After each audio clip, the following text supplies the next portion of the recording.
ನಮಸ್ಕಾರ ಬೆಂಗಳೂರು. ಇವಾಗ ಮತ್ತೊಮ್ಮೆ ಈ ಆಕ್ಷನ್ ಸ್ಟಾರ್ಟ್ ಆಗಿದೆ. ಮಾರ್ಚ್ 2025 ಲಾಸ್ಟ್ ಮಂತ್ ನಿಮಗೆ ಗೊತ್ತಿರ್ಬೋದು. ಫೆಬ್ರವರಿ 2025ರಲ್ಲಿ ಈ ಆಕ್ಷನ್ ಬಂದಿತ್ತು. ತಮಗೆ ಹೆಚ್ಚಿನ ಮಾಹಿತಿ ಕೊಟ್ಟಿದ್ವಿ. ಆದರೂ ಕೆಲವೊಬ್ರಿಗೆ ಕನ್ಫ್ಯೂಸ್ ಆಗಿದ್ರು. ಮತ್ತೆ ಈ ಸತಿ ಎಷ್ಟು ಮೆಜರ್ಮೆಂಟ್ ಬಿಟ್ಟಿದ್ದಾರೆ, ಎಷ್ಟು ಸೈಟ್ಸ್ ಬಿಟ್ಟಿದ್ದಾರೆ, ಯಾವ್ಯಾವ ಏರಿಯಾದಲ್ಲಿ ಬಿಟ್ಟಿದ್ದಾರೆ, ಸಂಪೂರ್ಣ ಮಾಹಿತಿ ಬೇಕಾದರೆ ಕೊನೆಯವರೆಗೂ ನೋಡಿ. ಹಾಗೆ ಇನ್ನೊಂದು ಮಾತು, ಕೆಲವರು ಜಾಯಿಂಟಲ್ಲಿ ಆಗಬೇಕು ಅಂತ ಇರ್ತಾರೆ, ಅವ್ರಿಗೆ ಹೆಚ್ಚಿನ ಮಾಹಿತಿ ಇರಲ್ಲ. ಅಂಥವ್ರು ತುಂಬ ಜನ ಸಫರ್ ಆದರು. ಅದ್ರ ಬಗ್ಗೆ ಇನ್ನೂ ಹೆಚ್ಚಿನ ಮಾಹಿತಿ ಕೊಡೋದಕ್ಕೋಸ್ಕರ ನಮ್ಮ ಜೊತೆ ಇವತ್ತು ಚಂದ್ರಬಾಬು ಅವರು ಇದ್ದಾರೆ. ಪೂರ್ತಿ ಮಾಹಿತಿ ಕೊಡ್ತಾರೆ. ಕೊನೆವರೆಗೂ ನೋಡ್ತೀರಾ ಸರ್? ನಮಸ್ಕಾರ. ನಮಸ್ಕಾರ ಸಂತೋಷ್. ನಮಸ್ಕಾರ ವೀಕ್ಷಕರೇ. ಈಗ ನಿಮ್ಗೆ ಗೊತ್ತಿರ್ಬೋದು, ಲಾಸ್ಟ್ ಫೆಬ್ರವರಿ ಈ ಆಕ್ಷನ್ ಬಿಟ್ಟಿದ್ರು. ಈಗ ಮತ್ತೊಮ್ಮೆ ಮಾರ್ಚ್ 2025ಗೆ ಮತ್ತೊಮ್ಮೆ ಈ ಆಕ್ಷನ್ ಬಿಟ್ಟಿದ್ದಾರೆ. ಇದು ಪ್ರಾಪರ್ಟಿ ಎಷ್ಟು ಸೈಟ್ಸ್ ಬಿಟ್ಟಿದ್ದಾರೆ, ಎಷ್ಟು ಮೆಜರ್ಮೆಂಟ್ಸ್ ಅಲ್ಲಿ ಬಿಟ್ಟಿದ್ದಾರೆ, ಮತ್ತೆ ಇನ್ನ ಏನಾರ ಮಾಹಿತಿ ಇದೆಯಾ ನಿಮ್ಮಲ್ಲಿ ಅನ್ನೋದನ್ನ ದಯವಿಟ್ಟು ನಮ್ಮ ಪ್ರೇಕ್ಷಕರು ತಿಳಿಸ್ಕೊಡ್ತೀರಾ? ಖಂಡಿತ ಸಂತೋಷ್. ವೀಕ್ಷಕರೇ, ಈ ವಿಡಿಯೋನ ಕೊನೆವರೆಗೂ ನೋಡಿ. ನಾವು ಲಾಸ್ಟ್ ಬಿಡ್ಡಿಂಗ್ ಎಕ್ಸ್ಪೀರಿಯನ್ಸಸ್ ಶೇರ್ ಮಾಡ್ತೀವಿ. ಈ ಲೇಟೆಸ್ಟ್ ನೋಟಿಫಿಕೇಶನ್ ಮಾರ್ಚ್ 25 ಬಗ್ಗೆನೂ ಡಿಸ್ಕಸ್ ಮಾಡ್ತೀವಿ. ಆಮೇಲೆ ತುಂಬ ಕಸ್ಟಮರ್ಸು ತುಂಬ ಪ್ರಶ್ನೆಗಳು ಕೇಳಿದ್ದಾರೆ, ಯಾವ ಥರ ಅಪ್ಲೈ ಮಾಡಬೇಕು, ಜಾಯಿಂಟ್ ಅಪ್ಲಿಕೇಶನು ಎಲ್ಲನೂ ನಾವು ಡಿಸ್ಕಸ್ ಮಾಡ್ತೀವಿ. ಈ ವಿಡಿಯೋನ ಕೊನೆವರೆಗೂ ನೋಡಿ. ಸೊ ಇವಾಗ ಲೇಟೆಸ್ಟ್ BDI ಆಕ್ಷನ್ ನೋಟಿಫಿಕೇಶನ್ ಅಂತಂದರೆ, ಇದು ಫೆಬ್ರವರಿ 16, 2025 ಅಲ್ಲಿ ಬಿಟ್ಟಿರೋ BDI ಆಕ್ಷನ್ ನೋಟಿಫಿಕೇಶನ್. ಓಕೆ, ಅಂದ್ರೆ ನೋಟಿಫಿಕೇಶನ್ ಡೇಟ್ ಬಂದು ಫೆಬ್ರವರಿ ಬಿಟ್ಟಿದ್ದಾರೆ. ಓಕೆ, ಆದ್ರೆ ಏನಾಗಿದೆ ಅಂತಂದ್ರೆ, ಒಂದು 10 days ಬ್ಯಾಕ್ ಕೆಲವೊಂದು ಸೈಟ್ಸ್ ಟೆಕ್ನಿಕಲ್ ರೀಸನ್ಸ್ ಇಂದ ತೆಗೆದು ಬೇರೆ ಪ್ಲಾಟ್ಸ್ ನ ಅದಕ್ಕೆ ರಿಪ್ಲೇಸ್ ಮಾಡಿ ಟೋಟಲ್ 145 ಪ್ಲಾಟ್ಸ್ ಬಿಟ್ಟಿದ್ದಾರೆ. ಈಗ ಮಾರ್ಚ್ ಈ ಆಕ್ಷನ್ಗೆ total 145 plots. Okay. So first ಏನಂತಂದ್ರೆ, ಡೆಡ್ ಲೈನ್ಸ್ ಡಿಸ್ಕಸ್ ಮಾಡೋಣ. ಡೆಡ್ ಲೈನ್ಸ್ ಅಂದಾಗ ಏನಾಗುತ್ತೆ ಅಂದ್ರೆ, ಅಪ್ಲಿಕೇಶನ್ ಲಾಸ್ಟ್ ಡೇಟ್ ಬಂದು 10th March 2025, ಅಂದ್ರೆ 10ನೇ ತಾರೀಕು ಮಾರ್ಚ್ಗೆ ಎಂಡ್ ಆಗುತ್ತೆ. ಹೌದು, ಓಕೆ, 10ನೇ ತಾರೀಕು ಮಾರ್ಚ್ಗೆ ಎಂಡ್ ಆಗುತ್ತೆ. ಈವ್ನಿಂಗ್ 5 ಗಂಟೆ ತನಕ ನೀವು ಅಪ್ಲೈ ಮಾಡ್ಬೋದು. ಓಕೆ. ಬಟ್ ನಾವೇನಂತೀವಿ ಅಂತಂದ್ರೆ, ನೀವು 9th March ನ ಡೆಡ್ ಲೈನ್ ಆಗಿ ಇಟ್ಕೊಂಡು ಪ್ರಾಸೆಸ್ನ ಕಂಪ್ಲೀಟ್ ಮಾಡಿದ್ರೆ ಒಳ್ಳೇದು. ತುಂಬಾ ಇಂಪಾರ್ಟೆಂಟ್ ಮಾಹಿತಿ ಇದು, ದಯವಿಟ್ಟು ತಿಳ್ಕೊಳ್ಳಿ.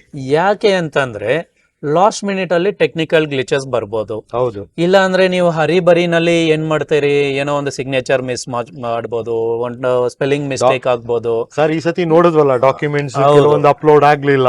ನಾವು ಟೆಕ್ನಿಕಲ್ ಇಶ್ಯೂ ಎಷ್ಟು ಒದ್ದಾಡಿದ್ವಿ. ಸರ್ವರ್ ಡೌನ್ ಇದ್ರೆ ಡಾಕ್ಯುಮೆಂಟ್ ಅಪ್ಲೋಡ್ ಆಗಲ್ಲ, ಎಲ್ಲ ರೆಡಿ ಇದ್ರೂ. ಅದಕ್ಕೆ ಒಂದ್ ದಿವಸ ಮುಂಚೆ ಅಪ್ಲೈ ಮಾಡಕ್ಕೆ ಟ್ರೈ ಮಾಡಿ. ಆಗಸ್ಟ್ ಆಗ್ಲೇ ಇಲ್ಲ 10th ಮಾಡ್ತೀರಾ ಅಂತಂದ್ರೆ 10th ಟ್ರೈ ಮಾಡಿ, ಬಟ್ ಮಿಸ್ಟೇಕ್ಸ್ನ ಅವಾಯ್ಡ್ ಮಾಡೋದಕ್ಕೆ ನೋಡಿ. ಒಂದು ಇದು ಅಪ್ಲಿಕೇಶನ್ ಡೇಟ್ ಆಯ್ತು. ಎರಡನೇದು ಬಂದು ಲೈವ್ ಬಿಡ್ಡಿಂಗ್ ಯಾವಾಗಿಂದ ಅಂತಂದ್ರೆ 12th March, ಅಂದ್ರೆ 12ನೇ ತಾರೀಕಿಂದ 15ನೇ ತಾರೀಕು ಈವ್ನಿಂಗ್ ಸಂಜೆ 5 ಗಂಟೆ ತನಕ, ಅಂದ್ರೆ 3 ದಿನ ಲೈವ್ ಬಿಡ್ಡಿಂಗ್ ನಡೆಯುತ್ತೆ. ಓಕೆ, ಇದು ಡೆಡ್ ಲೈನ್ಸ್ ಆಫ್ ಇದು BDI ಆಕ್ಷನ್ ಅಪ್ಲಿಕೇಶನ್ ಹಾಕೋದು ಮತ್ತೆ ಲೈವ್ ಬಿಡ್ಡಿಂಗ್ ಪ್ರಾಸೆಸ್. ಮಾರ್ಚ್ 2025ರಲ್ಲಿ ಬಿಟ್ಟಿರುವಂತ ಈ ಆಕ್ಷನ್ ಅಲ್ಲಿ ಎಷ್ಟು ಪ್ಲಾಟ್ಸ್ ಬಿಟ್ಟಿದ್ದಾರೆ, ಹಾಗೆ ಯಾವ ಏರಿಯಾದಲ್ಲಿ ಬಿಟ್ಟಿದ್ದಾರೆ? Okay, so total number of plots ಬಿಟ್ಟಿರೋದು ಬಂದು 145 ಪ್ಲಾಟ್ಸ್ ಬಿಟ್ಟಿದ್ದಾರೆ ಈ ಮಾರ್ಚ್ 25 ಈ BDI ಆಕ್ಷನ್ಗೆ. ಆಮೇಲೆ ಏರಿಯಾಸ್ ಅಂತ ಬಂದಾಗ ಈ ಸತಿ ತುಂಬಾ ಪ್ರೈಮ್ ಲೊಕೇಶನ್ಸ್ ಅಲ್ಲಿ ಬಿಟ್ಟಿದ್ದಾರೆ. ಒಳ್ಳೆ ಪ್ರೈಮ್ ಲೊಕೇಶನ್ ಅಲ್ಲಿ ಬಿಟ್ಟಿದ್ದಾರೆ. ಒಳ್ಳೆ ಪ್ರೈಮ್ ಲೊಕೇಶನ್ಸ್. ಓಕೆ. ಸೊ ಯಾವ್ದು ಪ್ರೈಮ್ ಲೊಕೇಶನ್ಸ್ ಅಂತಂದ್ರೆ, ಕೋರಮಂಗಲದಲ್ಲಿ ಬಿಟ್ಟಿದ್ದಾರೆ. ಆಮೇಲೆ HSR ಲೇಔಟ್ ಅಲ್ಲಿ ಇದೆ. ಆಮೇಲೆ ಸರ್ ಎಂ ವಿಶ್ವೇಶ್ವರ ಲೇಔಟ್ ಅಲ್ಲಿ ಇದೆ. ಬನಶಂಕರಿ 6th ಸ್ಟೇಜ್ ಅಲ್ಲಿ ಇದೆ. ಅಂಜನಾಪುರದಲ್ಲಿದೆ. RMV 2nd ಸ್ಟೇಜ್ ಇದೆ. BTM ಲೇಔಟ್, ಆಮೇಲೆ ಕುಮಾರಸ್ವಾಮಿ ಲೇಔಟ್, ಈ ಏರಿಯಾಗಳಲ್ಲಿ RMV 2nd ಸ್ಟೇಜ್ ಇದೆ. ಏನ್ ಒಳ್ಳೆ ಏರಿಯಾಗಳಲ್ಲೇ ಬಿಟ್ಟಿದ್ದಾರೆ ಈ ಸತಿ. ಏನ್ ಎಲ್ಲಾನು ಮತ್ತೊಮ್ಮೆ ಕಾರ್ನರೇ ಬಿಟ್ಟಿದಾರ, ಇಂಟರ್ಮಿಡಲ್ ಅಲ್ಲೂ ಬಿಟ್ಟಿದಾರ? ತುಂಬಾ ಪ್ಲಾಟ್ಸ್ ಬಂದು ಮೆಜಾರಿಟಿ ಬಂದು ಕಾರ್ನರ್ ಪ್ಲಾಟ್ಸ್ ಇದೆ. ಓಕೆ. ಆದ್ರೆ ಕೆಲವೊಂದು ಇಂಟರ್ಮೀಡಿಯೇಟ್ ಸೈಟ್ಸ್ ಕೂಡ ಅವೈಲಬಲ್ ಇದೆ. ಓಕೆ. ಸರ್, ಈ ಸತಿ ನಿಮ್ಗೆ ಗೊತ್ತಿರ್ಬೋದು 142 ಸೈಟ್ಸ್ ಬಿಟ್ಟಿದ್ದಾರೆ. ಈ ಪ್ಲಾಟ್ಸ್ ಅಲ್ಲಿ ಯಾವ ಸೈಜ್ ಇಂದ ಬಿಟ್ಟಿದ್ದಾರೆ? ಪ್ರೈಮ್ ಲೊಕೇಶನ್ ಇದೆಯಾ, ರೆಸಿಡೆನ್ಷಿಯಲ್ ಇದೆಯಾ, ಕಮರ್ಷಿಯಲ್ ಇದೆಯಾ, ಯಾವ ತರ ಇದೆ ಅನ್ನೋದನ್ನ ನಮ್ಗೊಂದು ಸ್ವಲ್ಪ ಹೇಳ್ತೀರಾ? ಓಕೆ, ಖಂಡಿತ ನಾನು ತಿಳಿಸ್ತೀನಿ. ಸೊ ಈ ಸತಿ ಪ್ಲಾಟ್ ಸೈಜಸ್ ಅಂತ ಬಂದಾಗ ನಿಮಗೆ 2030 ಇಂದ ಸ್ಟಾರ್ಟ್ ಆಗುತ್ತೆ. ಅಂದ್ರೆ 580 ಸ್ಕ್ವೇರ್ ಫೀಟ್ ಇಂದ ಸ್ಟಾರ್ಟ್ ಆಗುತ್ತೆ. ನಿಮಗೆ 700 ಸ್ಕ್ವೇರ್ ಫೀಟ್ ಅಲ್ಲಿದೆ. ಆಮೇಲೆ 900 ಸ್ಕ್ವೇರ್ ಫೀಟ್ ಅಲ್ಲಿ ಇದೆ, 1000 ಸ್ಕ್ವೇರ್ ಫೀಟ್ ಅಲ್ಲಿ ಇದೆ, 1300 ಇದೆ, 2000 ಇದೆ, 2500 ಇದೆ, 3000 ಇದೆ, ಅಪ್ ಟು 5800 ಸ್ಕ್ವೇರ್ ಫೀಟ್ ಕೂಡ ಇದೆ. ಸೈಜ್ ಕೂಡ ಇದೆ, ದೊಡ್ಡ ಸೈಜ್ ಕೂಡ ಇದೆ. ನೀವು ಸ್ಮಾಲ್ ಟೈಮ್ ಇನ್ವೆಸ್ಟರ್ ಅಥವಾ ಸ್ಮಾಲ್ ಸೈಟ್ ನೋಡ್ತಾ ಇದ್ದೀನಿ ಮನೆ ಕಟ್ಟೋದಕ್ಕೋಸ್ಕರ ಅಂದ್ರೂ ಸಿಗತ್ತೆ. ಇಲ್ಲ ನಾನು ದೊಡ್ಡ ಸೈಜ್ ತಗೋಬೇಕು, ಬಂಗ್ಲಾ ಟೈಪ್ ಕಟ್ಕೋಬೇಕು ಅಂತ ಅಂದ್ರೆ ನಿಮ್ಗೆ 3000 ಇಂದ 5000 ತನಕನೂ ಸ್ಕ್ವೇರ್ ಫೀಟ್ ಅವೈಲಬಲ್ ಇದೆ. ಆಮೇಲೆ ನೀವು ಇನ್ನೊಂದು ಕೇಳಿದ್ರಿ ಯಾವ ತರ ಪ್ಲಾಟ್ಸ್ ಅವೈಲಬಲ್ ಇದೆ, ರೆಸಿಡೆನ್ಷಿಯಲ್, ಕಮರ್ಷಿಯಲ್, ಸೆಮಿ ಕಮರ್ಷಿಯಲ್ ಅನ್ನೋದು. ಇದರಲ್ಲಿ ಎಲ್ಲ ಮಿಕ್ಸ್ ಇದೆ. ನಿಮಗೆ ರೆಸಿಡೆನ್ಷಿಯಲ್ ಪ್ಲಾಟ್ಸ್ ಅವೈಲಬಲ್ ಇದೆ, ಕಮರ್ಷಿಯಲ್ ಪ್ಲಾಟ್ಸ್ ಇದೆ. ಕಮರ್ಷಿಯಲ್ ಪ್ಲಾಟ್ಸ್ ನಿಮ್ಗೆ 80 ಫೀಟ್ ರೋಡ್ ಅಲ್ಲಿ ಇದೆ, 100 ಫೀಟ್ ರೋಡ್ ಅಲ್ಲಿ ಇದೆ. So somewhere around 3000 square feet ಇಂದ 4500 ಅಪ್ ಟು 5000 ಸ್ಕ್ವೇರ್ ಫೀಟ್ ತನಕ ಕಮರ್ಷಿಯಲ್ ಪ್ಲಾಟ್ಸ್ ಅವೈಲಬಲ್ ಇದೆ. ಸರ್ ಲಾಸ್ಟ್ ಟೈಮ್ ನೀವು ನೋಡಿರ್ಬೋದು 60 ಫೀಟ್ ರೋಡ್ ಕಮರ್ಷಿಯಲ್ ಏನ್ ಬೆಡ್ಡಿಂಗ್ ಆಯ್ತು ಅಂತ. ಈ ಸತಿನೂ ಅದೇ ತರ ಪ್ರೈಸಿಂಗ್ ಹೋಗುತ್ತಾ ಅಥವಾ ಅದ್ರಲ್ಲಿ ಏನಾರ ಚೇಂಜಸ್ ಆಗತ್ತಾ? ಪ್ರೈಸಿಂಗ್ ಅನ್ನೋದು ಒಂದು ಒಳ್ಳೆ ಕ್ವಶನ್ ಕೇಳಿದ್ರಿ ನೀವು. ತುಂಬಾ ಜನ ಬಿಡಿಯದ ಆಕ್ಷನ್ ಅಲ್ಲಿ ನಿಮಗೆ ಕೇಳೋದೇನಂತಂದ್ರೆ, ಸರ್ ಇದೇನಾದ್ರೂ ಕಡಿಮೆಗೆ ಸಿಗತ್ತಾ, ಸರ್ ಇದೇನಾದ್ರೂ ಜಾಸ್ತಿ ಹೋಗುತ್ತಾ ಅನ್ನೋದು. ಇದರಲ್ಲಿ ನಾನು ಸ್ವಲ್ಪ ಸ್ಲೈಟ್ಲಿ ಡಿಫರ್ ಆಗ್ತೀನಿ. ಇದು ಕಡಿಮೆ ಹೋಗತ್ತಾ ಜಾಸ್ತಿ ಹೋಗತ್ತಾ ಅನ್ನೋದು ಪಕ್ಕಕ್ಕಿಟ್ರೆ, ಒಂದು ಅನಾಲಿಸಿಸ್ ಮಾಡ್ತಾರೆ. ಯಾವುದೇ ಬಿಡ್ಡರ್ ಇರ್ಲಿ, ನೀವು ಪ್ರಿಪೇರ್ ಆಗದಿರಾ ಬಿಡ್ಡಿಂಗ್ ಆಕ್ಷನ್ಗೆ ನನ್ನ ಪ್ರಕಾರ ಪಾರ್ಟಿಸಿಪೇಟ್ ಮಾಡಬಾರ್ದು. ನೀವು ಅದಕ್ಕೆ ಏನ್ ಮಾಡ್ಬೇಕು ಅಂತಂದ್ರೆ ಸೈಟ್ ವಿಸಿಟ್ ಮಾಡಿ, ನೈಬರ್ಹುಡ್ ಅರ್ಥ ಮಾಡ್ಕೊಳ್ಳಿ, ಫ್ರಂಟ್ ರೋಡ್ ವಿಡ್ತ್ ಏನಿದೆ ಅರ್ಥ ಮಾಡ್ಕೊಳ್ಳಿ, ಇದು ಯಾವ ತರ ಕನೆಕ್ಟಿವಿಟಿ, ಎಲ್ಲೆಲ್ಲಿ ಏನು ಫ್ಯೂಚರ್ ಡೆವಲಪ್ಮೆಂಟು ಎಲ್ಲ ನೀವು ಒಂದು ಇನ್ಫಾರ್ಮೇಶನ್ ತಿಳ್ಕೊಳ್ಳಿ. ಇವಾಗ ಇದನ್ನ ನಾನು ಯಾಕೆ ತಿಳಿಸ್ತಾ ಇದ್ದೀನಿ ಅಂತಂದ್ರೆ, ನಿಮ್ ಪ್ರಕಾರ ನೀವು 10,000 ಅಂತ ವರ್ತ್ ಫೀಲ್ ಆಗ್ತೀರಾ. ನಾನು ಎಕ್ಸಾಂಪಲ್ ಏನಂತಂದ್ರೆ, ನಾನು 15,000 ವರ್ತ್ ನಾನು ತಗೋಬಹುದು ಅಂತ. ಲೋಕಲ್ ಇರೋರಿಗೆ ಮೈಂಡ್ ಸೆಟ್ ಇರುತ್ತೆ, ಅನಲೈಸ್ ಮಾಡಿರ್ತಾರೆ. ಒಂದು 14-15 ಅಲ್ಲಿ ಪ್ರೈಸ್ ಇದೆ. ನಾಲೆಜ್ ಇರೋರು, ಲೋಕಲ್ ಅನ್ನೋದಕ್ಕಿಂತನೂ ನಾಲೆಜ್ ಇರೋರು, ಅದು ಎಲ್ಲ ರಿಸರ್ಚ್ ಮಾಡಿರೋರು, ದೇ ಫೀಲ್ ಲೈಕ್ ಏನೋ ನಾನು ಓಕೆ, ನಾನು ಒಂದು ಫ್ಯೂಚರ್ ಪ್ರೀಮಿಯಂ ಕೊಟ್ಟು ತಗೊಳ್ತೀನಿ ಅಂತಾರೆ. ಬಟ್ ಇವಾಗ ನಿಮ್ ಪ್ರಕಾರ ನೀವು ರೈಟ್ ಇದ್ದೀರಾ, ಇಲ್ಲಿ ಈ ತರ 10,000 ಮೇಲೆ ಬೆಲೆ ಇಲ್ಲ ಅಂತ ನಿಮ್ ರಿಸರ್ಚ್ ಪ್ರಕಾರ ನೀವ್ ಅನ್ಕೊಳ್ತೀರಾ. But somebody else is giving ನಿಮಗಿಂತ ಜಾಸ್ತಿ ಏನಕ್ಕೆ ಕೊಡ್ತಾರೆ? That is the catch here. ಅವರು ಇನ್ನೂ ಸ್ವಲ್ಪ ಜಾಸ್ತಿ ರಿಸರ್ಚ್ ಮಾಡಿರ್ಬೋದು, ಇಲ್ಲ ಅಂದ್ರೆ ಅವರು ನಾಲೆಜ್ ಇರೋರ ಹತ್ರ ಕನ್ಸಲ್ಟೇಷನ್ ತಗೊಂಡು ಪಾರ್ಟಿಸಿಪೇಟ್ ಮಾಡಿರ್ಬೋದು. Because at the end of the day no one will give price without seeing the value. ಒಂದು ಬಿಡಿಎ ಪ್ಲಾಟ್ ಅಂತ ಅನ್ನೋದೇ ಇಲ್ಲ. ನಾವೀಗ ನಾವು ಒಂದು ಶರ್ಟ್ ತಗೊಳಕ್ ಹೋದ್ರು ಕೂಡ ನಾವು ಜಸ್ಟ್ ನೋಡ್ತೀವಿ, ಇದು ಕ್ವಾಲಿಟಿ ಇದೆ, ನಮ್ಗೆ ಇಷ್ಟ ಆಗಿದೆ, ಇದನ್ನ ಈ ರೇಟ್ ಕೊಡಬಹುದಾ ಇಲ್ವಾ ಅಂತ ಯೋಚನೆ ಮಾಡ್ತೀವಿ. ಅದೇ ತರ ಬಿಡಿಎ ಪ್ಲಾಟ್ ಅಷ್ಟೇ, ಅವರು ಒಳ್ಳೆ ರಿಸರ್ಚ್ ಮಾಡಿ. ಪಾಯಿಂಟ್ ತುಂಬಾ ಕರೆಕ್ಟ್. ಯಾಕೆಂತಂದ್ರೆ ಇವಾಗ ನಾವು ಒಂದು ಹಾಕೊಳ್ಳುವಂತ ಶರ್ಟ್ 800 ರೂಪಾಯಿ 900 ರೂಪಾಯಿ ಶರ್ಟ್ಗೆ ಇಷ್ಟೊಂದು ನಾವು ರಿಸರ್ಚ್ ಮಾಡ್ತೀವಿ. ಇಲ್ಲಿ ಬೇಡ ಅಲ್ಲಿ, ಇಲ್ಲಿ ಬೇಡ ಅಲ್ಲಿ, ಬ್ರಾಂಡೆಡ್ ನೋಡೋಣ ಅಂತ.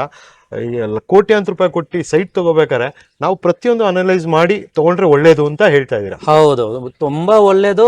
ಆಮೇಲೆ ಯಾರು ಗೊತ್ತಿಲ್ವೋ ಅವರು ತುಂಬಾ ಜನ ಏನಂತಂದ್ರೆ ಅವ್ರವ್ರದೇ ಕನ್ಸಲ್ಟೆಂಟ್ಸ್ ಇರ್ತಾರೆ. ಅವ್ರ ಹತ್ರ ಇನ್ಫಾರ್ಮೇಶನ್ ತಗೊಳ್ತಾರೆ. ಕೆಲವೊಂದು ಇನ್ಫಾರ್ಮೇಶನ್ಸ್ ಅವರೇ ಗ್ಯಾದರ್ ಮಾಡ್ತಾರೆ.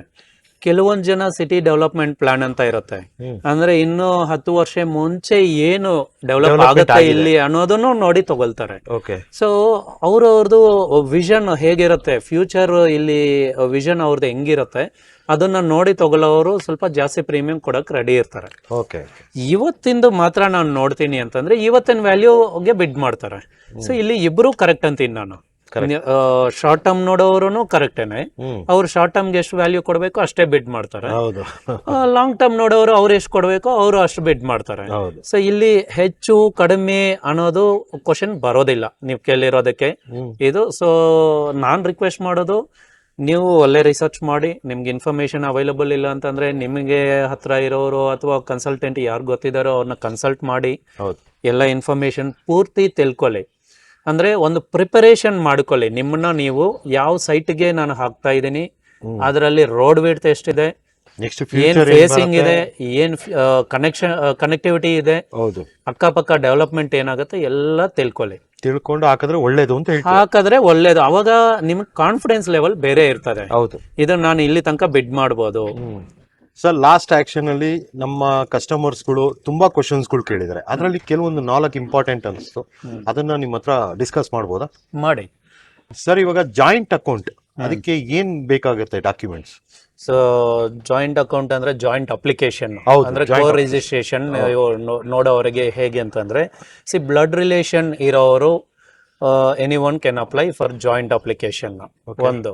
ಎರಡನೇದು ಗಂಡ ಹೆಂಡತಿ ಅಂತ ಬಂದಾಗ, ಹಸ್ಬೆಂಡ್ ಅಂಡ್ ವೈಫ್ ಅಂತ ಬಂದಾಗ ಅವರು ಕೂಡ ಹಾಕ್ಬೋದು. ಬಟ್ ಏನು ಅಂತಂದ್ರೆ, ಇಲ್ಲಿ ಒಂದು ನೀವು ಬ್ಲಡ್ ರಿಲೇಷನ್ ಅಂತ ಪ್ರೂವ್ ಮಾಡೋದಕ್ಕೆ ಒಂದು ಡಾಕ್ಯುಮೆಂಟ್ ಇರಬೇಕು. ಅಂದ್ರೆ ನಿಮ್ದು ರೇಷನ್ ಕಾರ್ಡ್ ಅಲ್ಲಿ ಇರ್ಬೋದು, ಅಥವಾ ಫ್ಯಾಮಿಲಿ ಟ್ರೀ ಇರ್ಬೋದು, ಅಥವಾ ಆಧಾರ್ ಕಾರ್ಡ್ ಇರ್ಬೋದು, ತಂದೆ ಹೆಸರು ಇರ್ಬೋದು. ಆಮೇಲೆ ಹಸ್ಬೆಂಡ್ ಅಂಡ್ ವೈಫ್ ಅಂತ ಬಂದಾಗ ನೀವು ಮ್ಯಾರೇಜ್ ಸರ್ಟಿಫಿಕೇಟು ಸಬ್ಮಿಟ್ ಮಾಡ್ಬೋದು. ಇಲ್ಲ ಅಂದ ಪಕ್ಷದಲ್ಲಿ ಆಧಾರ್ ಕಾರ್ಡಲ್ಲಿ ವೈಫ್ ಆಫ್ ಅಂತ ಹಸ್ಬೆಂಡ್ ಹೆಸರು ಇದ್ರೂ ನಡೆಯುತ್ತೆ. ಸೊ ಇದು ಡಾಕ್ಯುಮೆಂಟೇಶನ್ ಪಾರ್ಟಲ್ಲಿ ಇಂಪಾರ್ಟೆಂಟ್ ಆಗುತ್ತೆ. ನೀವು ಜಾಯಿಂಟ್ ಅಪ್ಲಿಕೇಶನ್ ಹಾಕುವಾಗ ಈ ಸಪೋರ್ಟಿಂಗ್ ಡಾಕ್ಯುಮೆಂಟು ಒಂದು ಇಟ್ಕೊಳ್ಳಿ. ಸರ್ ಇವಾಗ ಒಬ್ಬ ಎಷ್ಟು ಪ್ಲಾಟ್ಸ್ಗೆ ಹಾಕ್ಬೋದು, ಅಪ್ಲೈ ಮಾಡ್ಬೋದು? ಒಬ್ಬ ವ್ಯಕ್ತಿ ಮಲ್ಟಿಪಲ್ ಪ್ಲಾಟ್ಸ್ ಅಲ್ಲಿ BDI ಆಕ್ಷನ್ಗೆ ಅಪ್ಲಿಕೇಶನ್ ಹಾಕ್ಬೋದು. ಬಟ್ ಆದ್ರೆ ಕಂಡೀಷನ್ ಏನಂತಂದ್ರೆ, ಈಚ್ ಪ್ಲಾಟ್ಗೆ 4 ಲಕ್ಷ EMD ಪೇ ಮಾಡಬೇಕು. ಅಂಡ್ ಒಂದೊಂದು ಪ್ಲಾಟ್ಗೆ ಸಪರೇಟ್ ಅಪ್ಲಿಕೇಶನ್ ಹಾಕ್ಬೇಕು. ಇದೆರಡು ನೆನ್ಪಿಟ್ಕೊಳ್ಳಿ. ನೀವು ಹೇಳಿದ್ರಿ ಮಲ್ಟಿಪಲ್ ಎಷ್ಟು ಬೇಕಾದ್ರೂ ಹಾಕ್ಬೋದು ಅಂತ. ಈಗ ಒಂದಾಯ್ತು, ಇನ್ನ 3 ಆಗ್ಲಿಲ್ಲ ಅಂತಂದಾಗ ರೀಫಂಡ್ ಯಾವ ತರ ಆಗತ್ತೆ? ನೀವು ಬಿಡ್ಡಿಂಗ್ ವಿನ್ ಆಗಿರೋದ್ರಲ್ಲಿ ಬೇರೆ ಪ್ರೊಸೀಜರ್ ಇರುತ್ತೆ. Within 72 hours you have to pay 25% amount. Next allotment letter ಬಂದ ಮೇಲೆ from that day to 45 days ಒಳಗಡೆ ರಿಮೈನಿಂಗ್ 75% ಪೇ ಮಾಡಬೇಕು. Then registration process. ಅದು ಬಿಡ್ಡಿಂಗ್ ವಿನ್ ಆಗಿರೋರಿಗೆ. ಇನ್ ಕೇಸ್ ಬಿಡ್ಡಿಂಗ್ ವಿನ್ ಆಗಿಲ್ಲ, ಅಥವಾ ನೀವು 3 ಹಾಕಿದ್ದೀರಾ, ಒಂದರಲ್ಲಿ ಬಿಡ್ ವಿನ್ ಆಗಿದ್ದೀರಾ, 3 ವಿನ್ ಆಗಿಲ್ಲ, ಆ 3 ಅಮೌಂಟ್ ಬಂದು ನಿಮಗೆ ಮ್ಯಾಕ್ಸಿಮಮ್ 30 days ಒಳಗಡೆ ನಿಮ್ಮ ಅಕೌಂಟ್ಗೆ, ರೀಫಂಡ್ ಅಕೌಂಟ್ಗೆ ಯಾವ್ದು ಕೊಟ್ಟಿರ್ತಾರೋ ಅದಕ್ಕೆ ವಾಪಸ್ ಬರುತ್ತೆ. ಸರ್ ಇವಾಗ ನೀವು ನೋಡಿರ್ಬೋದು, ಲಾಸ್ಟ್ ಟೈಮ್ ಯಾರೋ ಒಬ್ರು 3 ಬೆಡ್ಡಿಂಗ್ ಹಾಕಿದ್ರು, ಅದರಲ್ಲಿ ಒಂದು ವಿನ್ ಆಗಿದ್ದಾರೆ, ಇನ್ನು 2 ಅಲ್ಲಿ ಅಡ್ಜಸ್ಟ್ ಮಾಡಲ್ವಾ ಅಂತ ಕೇಳ್ತಾರೆ. ಇದಕ್ಕೆ ಏನ್ ಹೇಳ್ತೀರಾ ಸರ್? ಇಲ್ಲ, ಅದಕ್ಕೆ ಅಡ್ಜಸ್ಟ್ ಆಗೋದಿಲ್ಲ. ಯಾಕಂದ್ರೆ ನೀವು ಒಂದು ಅರ್ಥ ಮಾಡ್ಕೋಬೇಕು, ಒಂದೊಂದು ಸೈಟ್ಗೆ ಒಂದೊಂದು ಸಪರೇಟ್ ಅಪ್ಲಿಕೇಶನ್ ಕೊಟ್ಟಿದ್ದೀರಾ. ಹೌದು. ಸೊ BDAನು ಅದೇ ತರ ಟ್ರೀಟ್ ಮಾಡುತ್ತೆ. BDAಗೆ ಏನನ್ಸುತ್ತೆ, ನೀವು ನೀವು ಯಾವ್ದು ಪ್ಲಾಟ್ಗೆ ಅಮೌಂಟ್ ಕಟ್ಟಿದಿರೋ ಅಲ್ಲಿ ಅದು ವಿನ್ ಆಗಿಲ್ಲ ಅಂತಂದ್ರೆ ಅವ್ರು ರಿಫಂಡ್ ಕೊಡಬೇಕು.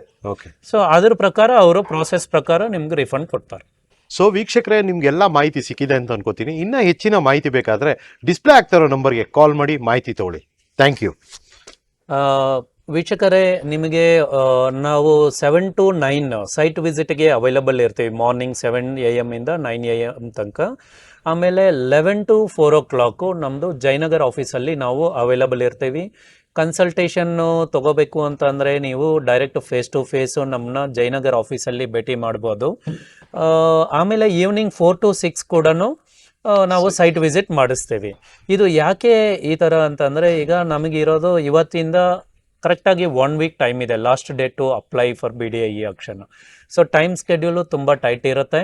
ಸೊ ಹಾಗಾಗಿ 7 to 9 ಸೈಟ್ ವಿಸಿಟು, ಆಮೇಲೆ 11 to 4 ಜಯನಗರ್ ಆಫೀಸಲ್ಲಿ you can take the consultation. ಆಮೇಲೆ 4 to 6 in the evening again you can do the site visit. ನೀವು ಕಾಲ್ ಮಾಡಿದ್ದೀರಿ ಅಂತ ಇಟ್ಕೊಳ್ಳಿ, ನಾವು ಒಂದು ಪಕ್ಷದಲ್ಲಿ ನಾವು ಒಂದೊಂದು ಸಲ ಸೈಟ್ ವಿಸಿಟಲ್ಲಿ ಇರ್ತೀವಿ ಅಥವಾ ಡ್ರೈವಿಂಗಲ್ಲಿ ಇರ್ತೀವಿ, ಕಾಲ್ ತೆಗ್ದಿಲ್ಲ ಅನ್ನೋದಕ್ಕಿಂತ ನೀವು ವಾಟ್ಸಪ್ಪಲ್ಲಿ hi it's for BDI action ಅಂತ ಮೆಸೇಜ್ ಹಾಕಿ, ನಾವು ಒಂದು ಮೆಸೇಜ್ ಕಳಿಸ್ತೀವಿ ನಿಮಗೆ. ಆಫೀಸ್ ಲೊಕೇಶನ್ನು, ನಮ್ಮದು ಕಾಂಟ್ಯಾಕ್ಟ್ ಡೀಟೇಲ್ಸು, ನಮ್ಮದು ಸಂತೋಷದ್ದು ನೀವು ಕನೆಕ್ಟ್ ಮಾಡ್ಬೋದು. ಅದರಲ್ಲೇ ನಾವು BDI ಆಕ್ಷನ್ ನೋಟಿಫಿಕೇಷನ್ ಕೂಡ ಶೇರ್ ಮಾಡ್ತೀವಿ, ಆಫೀಸ್ ಲೊಕೇಶನ್ನು ಶೇರ್ ಮಾಡ್ತೀವಿ.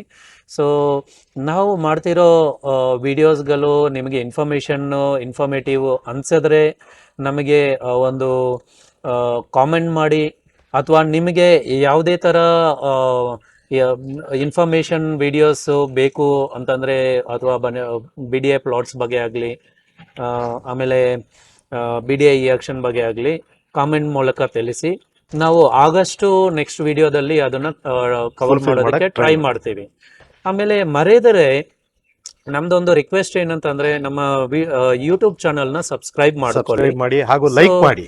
ನಾವು ಬರೀ ಓನ್ಲಿ ಸೇಲ್ಸ್ ವಿಡಿಯೋಸ್ ಅಲ್ಲ, ಇನ್ಫಾರ್ಮೇಷನ್ ವಿಡಿಯೋಸನ್ನು ಮಾಡ್ತಾ ಇರ್ತೀವಿ. ಸೊ ನಿಮಗೆ ಅದು ಉಪಯೋಗ ಆಗ್ಬೋದು. ತುಂಬ ಜನಕ್ಕೆ ಉಪಯೋಗ ಅನ್ಸಿದ್ರೆ ನೀವು ಮತ್ತೆ ನಮಗೆ ಎಂಕರೇಜ್ ಮಾಡಿ. ತುಂಬ ಧನ್ಯವಾದಗಳು ಕೊನೆ ತನಕ ಈ ವಿಡಿಯೋನ ನೋಡಿರೋದಕ್ಕೆ. See you at our office and site visit. Thank you. Thank you.